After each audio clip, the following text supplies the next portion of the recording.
Support for this podcast comes from Microsoft Teams. The world has changed, and Microsoft Teams is there to help us stay connected. Teams is the safe and secure way to chat, meet, call, and collaborate. To learn more, visit Microsoft.com/Teams. The following podcast contains... And what was he saying again? I can't believe he was saying that. Oh, that's a bad word. Oh, that's a bad word. Use my potty mouth! Explicit language.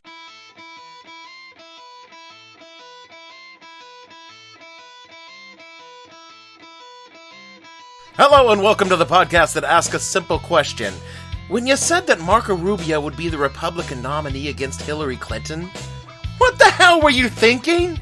I'm your host, Dave Bledsoe, and this is a Friday, March 11th, 2016, hard to say I'm sorry edition of the show, where we mea culpa our way through some predictions and suck the hope out of a few others. Stay tuned. The What the Hell Were You Thinking podcast is brought to you by Humble Pie Pastries. When you were wrong, I mean really wrong, like cheated on your spouse wrong, make it up with a fresh pastry from Humble Pie.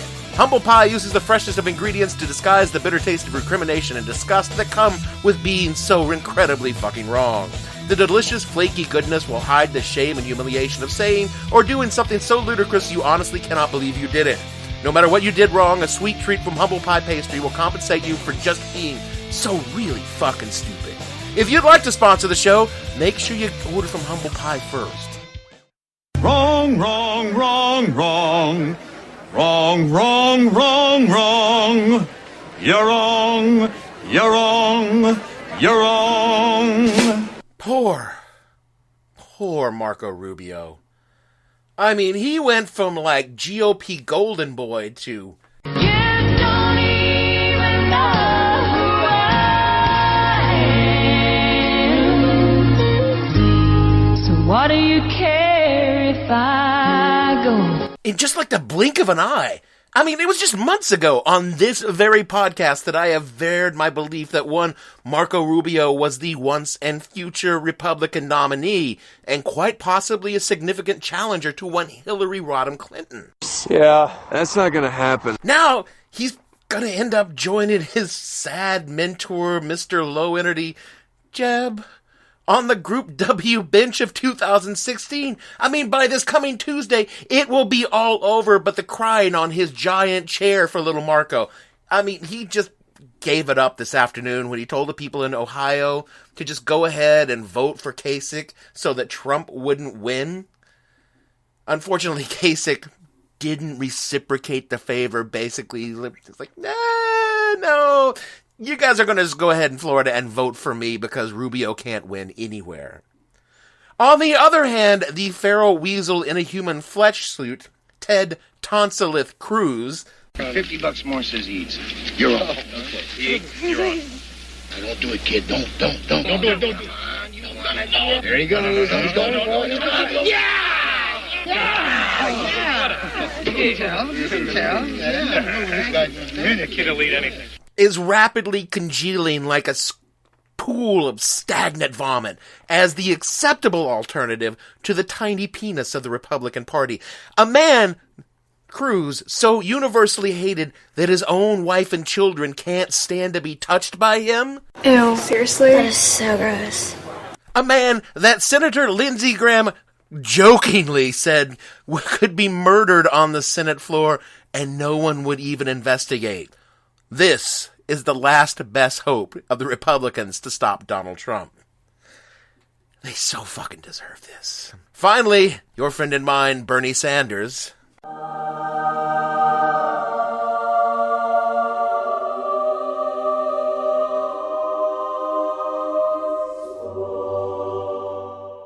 Shockingly, and against every single piece of polling, beat Hillary Clinton in Michigan. I did not see that coming! Literally, no one did. Nate Silver at 538 called this victory the single largest polling error in primary election history, possibly election history. Now, admittedly, this is not a long and glorious history. It's not like, Cicero's pollsters were sampling the plebes on their position about the Caesarean question. Still, it's a pretty fucking amazing thing that happened. And all of this has got me and the actual real pundit-ocracy asking a different question. What the fuck? Seriously? I mean, it's like everything we thought we knew, man, is like wrong. And I don't consider myself a pundit. I'm a drunk dude in a basement talking to himself while drinking whiskey. But the real pundits, the media people whose entire raison d'etre is to talk about and predict these elections, are losing their goddamn minds. I mean, if they're wrong about Hillary in Michigan, it could mean that they're wrong about other things. Well, I don't like the sound of that. I mean, we had a few hard and fast truths about the 2016 election we've more or less operated on up until the past couple of weeks, and those truths are starting to look just a little tattered. The first truth is that Donald J. Trump would never be the Republican nominee. Oh, I get it. It's very clever. Thank you. How's that working out for you? And the second is that Hillary Clinton will be the Democratic nominee. I can take that to the bank. I'm going to take you to the bank, Senator Trent. To the blood bank. And while there's still a chance come Tuesday, even maybe a decent chance that Ted could knock off Trump or at least call enough delegates to throw a wrench into the convention, it's looking like the first truth isn't that truthy. As to the second truth, Bernie's surprise win is making some people wonder if a 2008-style upset is in the works, dealing a blow to the second fundamental truth. And I guess, well, now we gotta just explain to you. Hey, what happened? Well, let's start in Michigan. Every poll that came out of Michigan for months showed Bernie down by double digits. And by double digits or even larger in the African-American voting population, which gave Hillary a gigantic advantage. The pundits and the statisticians did the math and came up with an answer that Hillary was 99% likely, greater than 99% likely, to win the state. What happened was that Sanders poured a lot of money and time into the state, maybe even started some kind of movement, and beat Hillary 49.8% to 48.3%. I thought you'd be bigger. You'd be surprised how often I hear that. But when Hillary learned of her losses... Do you enjoy pain? Pain don't hurt. Because the practical upshot of Bernie's big win is the net gain of 65 delegates, and when you balance that against the 50 delegates that Hillary won from Michigan, difference of 15, and the shitloads of delegates she picked up in Mississippi by kicking Bernie's ass all over the state, it leaves Hillary with a net gain of delegates over Sanders for the night. So his big win is actually not that big, and she's adding to her 200-plus pledged delegate lead. Now, there's some confusion going on out there amongst my liberal friends about how this whole pledged delegate thing works, and some, frankly, Republican-level conspiracy shit that the Democratic National Committee is pulling some sort of fast one to deny Bernie the election, and it's bullshit. And the only person that I know who can properly explain this to people in a way that I personally cannot, because I've got like 50 other things I need to explain to you tonight, and I don't even understand them. But I'm going to bring in the Slate Gist Mike Pesca. He's not a friend of mine. I wish he were. But Mike is going to explain this to you from Thursday's episode of The Gist. You'll find it in the show notes tonight. Pledged delegates are proportional to the vote. They're not mysterious. They're not attached to a thing called math. They're just stand-ins for the vote. And right now, Hillary Clinton is close to having had 2 million more people vote for her than have voted for Bernie Sanders. It seems unfair if this thing stopping Bernie is an abstraction called delegate math.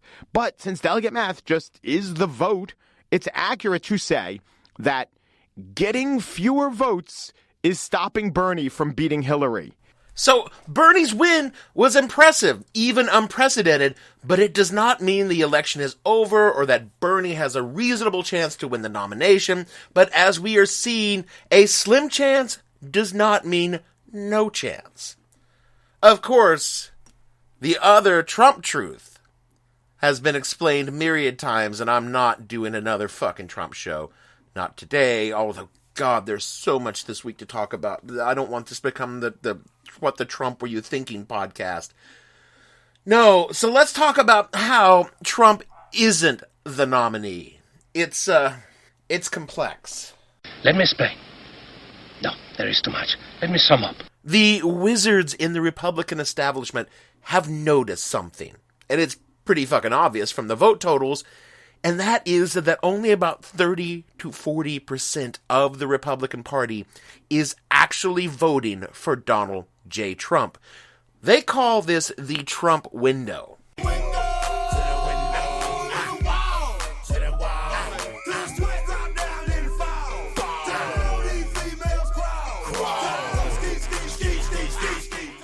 I'm sorry, Gavin is informing me that it is not the window, it's called the Trump ceiling. I'm sorry about that.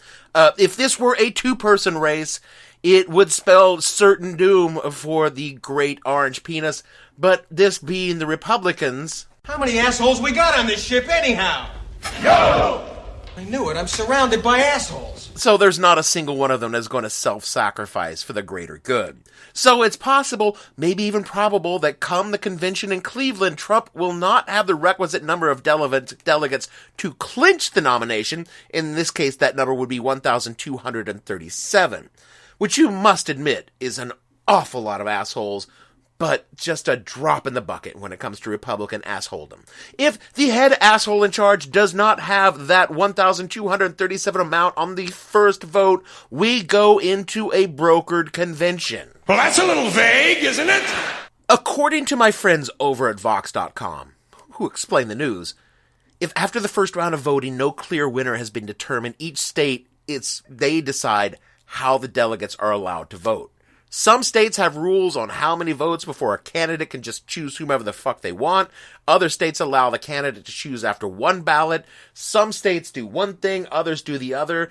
Frankly, I imagine this is pretty much decided by the delegates get together, masturbate onto a cracker. The last person to come eats the cracker and gets to decide who that state will vote for. Oh, come on. That's just sick.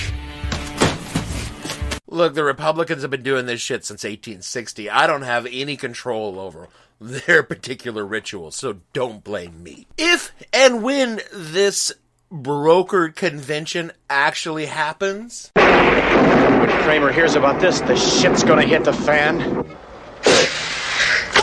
I mean, no one knows how this is going to work because we haven't had a convention like this in decades. Not since the reforms of the 1960s. The closest anyone has actually came was in 1976 when a fella by the name of Ronald Reagan came damn close to knocking off Jerry Ford for his seat as the nominee.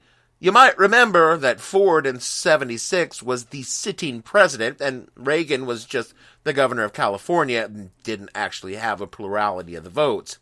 It's funny how these Reagan people are the ones always flinging the poo into the rotary oscillator.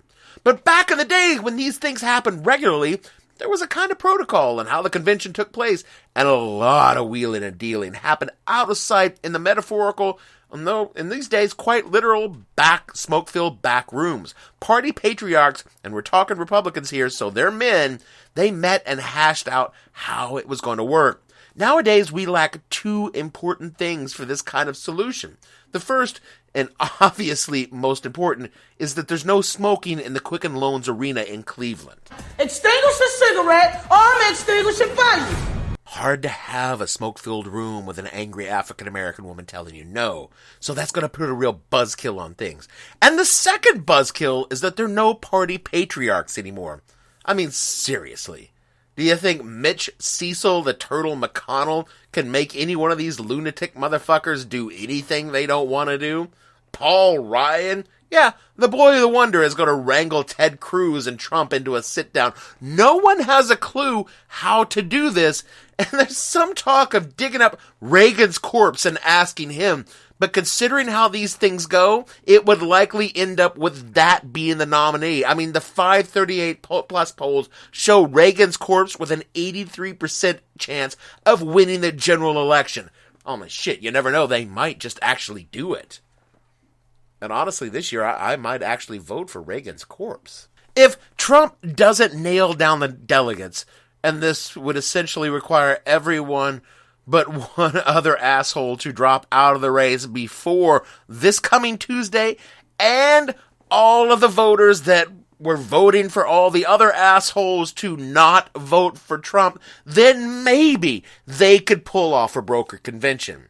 Unfortunately for the GOP, the lip booger has decided he's got this crazy idea he can win this whole thing. Rubio and Kasich both think they can win their home states, even though the polls say otherwise, although the latest polls say Kasich is ahead of Trump in Ohio. But God, I mean, everything that we've learned these past few weeks is that these polls are wrong. So if Rubio and Kasich can't win, where does that leave them?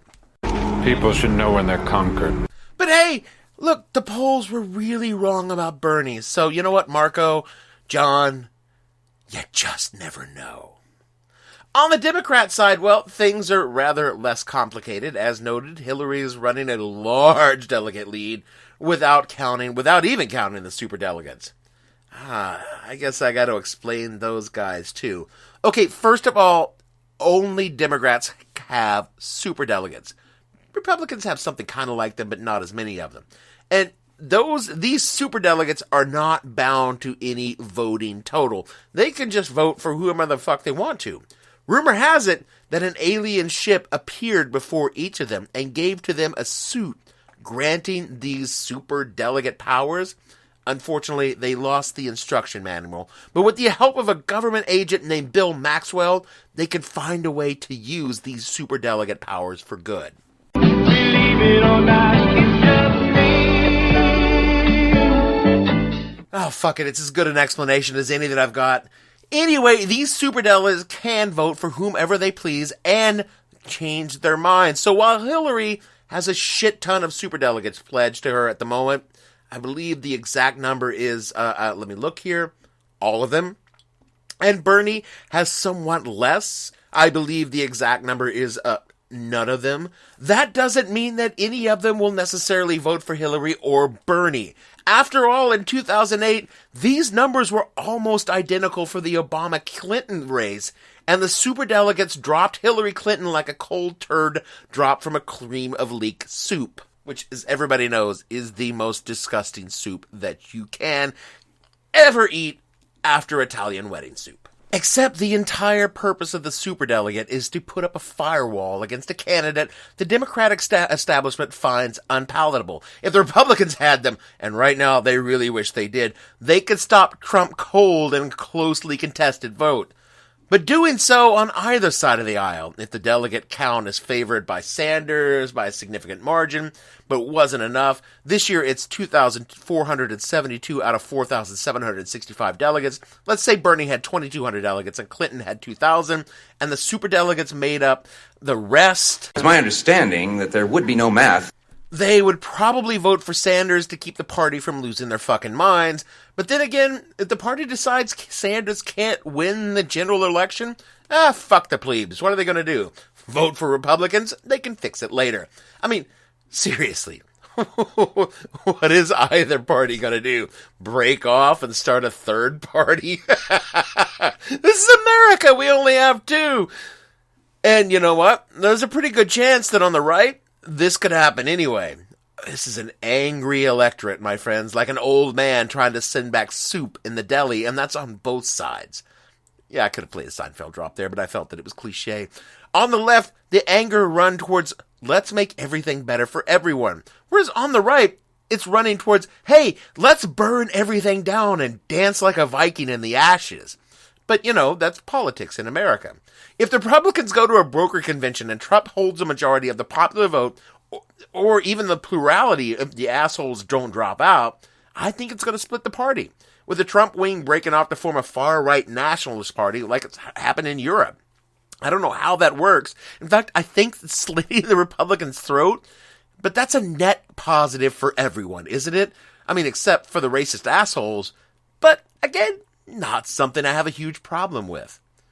So, I guess, you know what? I've done this so many times, and I've done the predictions as a separate thing. I'm just going to fold them the fuck in, because tonight, I got too many other fucking things on my plate about relocating the studios.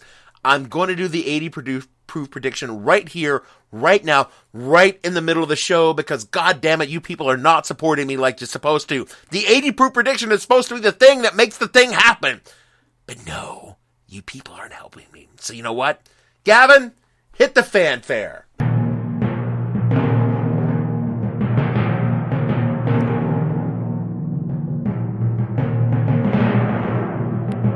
The 80 proof prediction, still not sponsored by Jameson's Irish Whiskey, the official whiskey of the What the Hell Were You Thinking podcast. When you hear me slur, you're hearing Jameson.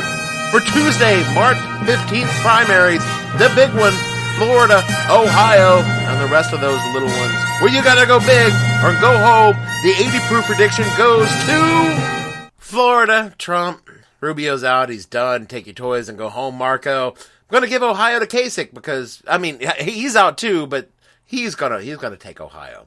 Illinois is going to go to Trump. Oh, Rubio could squeak out an empty second place finish because, again, Rubio is done.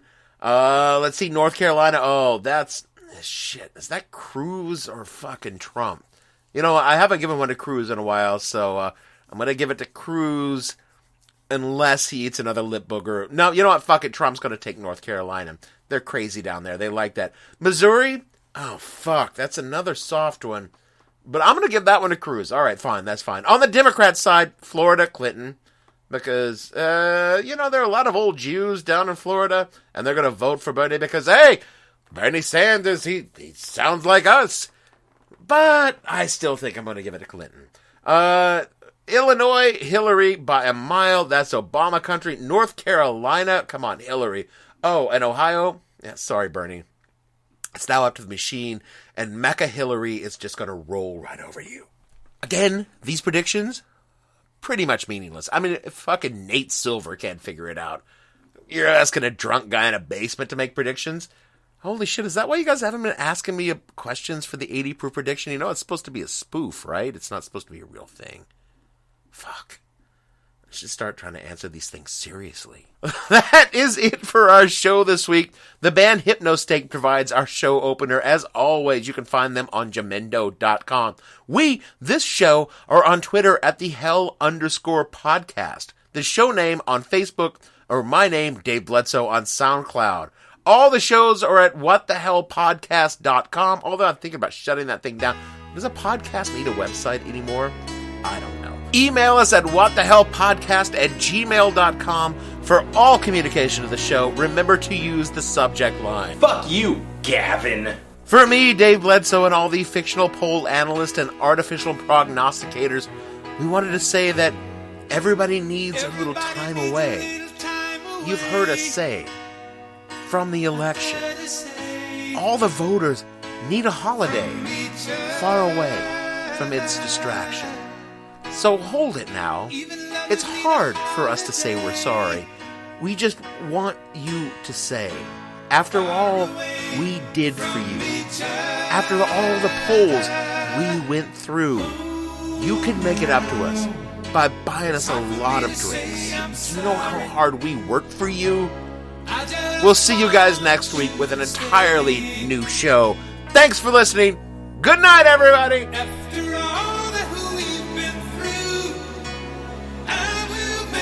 Up to you.